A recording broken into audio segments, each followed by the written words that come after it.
everyone, welcome back to Sunny Live Chain. Thank you so much guys for tuning in. Well guys, like any other woman who lose their husband at a younger age, Mandisa was one of them, and she was forced by her situation to take care of Senzo Meyiwa's children after he passed on in 2014 October. God bless them with a beautiful daughter named Nana Meyiwa, who's now grown into a remarkable young girl. Nana Meyiwa is the second born daughter of the late football star and Mandisa. She's currently 12 years now.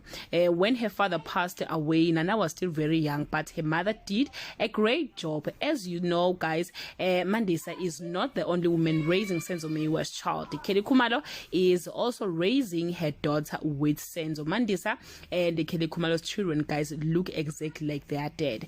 I was checking Mandisa's child when she was still very young. She looked exactly like Tingo, Kelly Khumalo's daughter, and I hope their parent will give them a chance of knowing each other as siblings when they grow up. Hoping leso sikhathi ke guys kuyobe sekhona oboshiwe or owaboshwa ngokubulawa kukababa wabo. If you see the resemblance I'm seeing, leave your comment below. Bye.